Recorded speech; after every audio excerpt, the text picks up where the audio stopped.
Hello my friend, thank you joining. वैसे तो मेरे साथ काफ़ी कमाल की चीज़ें हुई हैं। उनमें से एक ये है that I have been blessed to meet great teachers and mentors. आज गुरु पूर्णिमा है और मैं बहुत ही ग्रेटफुल हूँ कि मैं एक ऐसी डे एंड एज में रहता हूँ जहाँ पे जो ग्रेटेस्ट टीचर हैं उनसे सीखने के लिए मुझे उनके पास फिजिकली प्रेजेंट होने की भी ज़रूरत नहीं है। इस तरह के मीडियम से मैं उनसे बात कर पा रहा हूँ, उनसे सीख पा रहा हूँ। जितने भी लोग गोट है ना when it comes to personal transformation, अब इन लोगों से इन सब में मैंने एक चीज़ कॉमन नोटिस करी है जो मैं आज आपके साथ में शेयर करने वाला हूँ।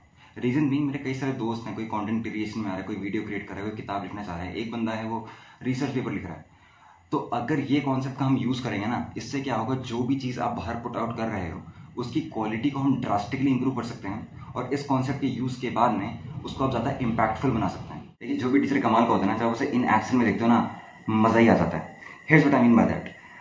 वो बंदा एक ऐसी स्टेट से ऑपरेट कर रहा होता है जहां पे he wants nothing in return but he is giving everything he has got and beyond. मतलब कि उस समय पे किसी भी तरह का फ्रिक्शन नहीं होता है between the teacher and the student, between the teacher and the audience. और जब आप इस चीज़ को एक्सपीरियंस कर पाते हो, ये something out of the world ही लगता है।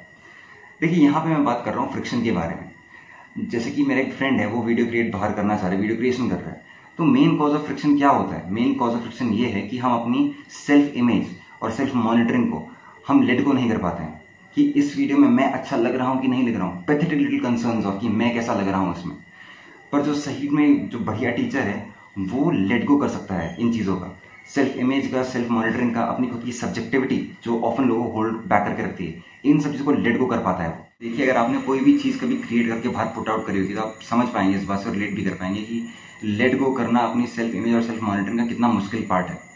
इसीलिए हम इसके बारे में बाद में बात करेंगे। पर अभी के लिए आप इस चीज़ को ध्यान में रखिए कि जो भी ग्रेटेस्ट ऑफ ऑल टाइम है वो अपनी इन पैथेटिक लिटिल कंसर्न से ऊपर उठ चुके हैं।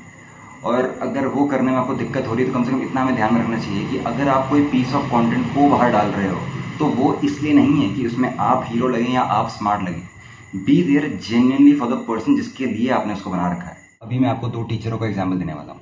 अगर कोई बंदा बाहर से देखे तो उसको लगेगा कि ये दोनों अलग हैं, पर अगर क्लोजली ऑब्जर्व किया जाए तो इन दोनों में एक ओवरलैपिंग सेक्शन पाया जाएगा जो कि एक बहुत ही कमाल की प्लेस है टू बी इन।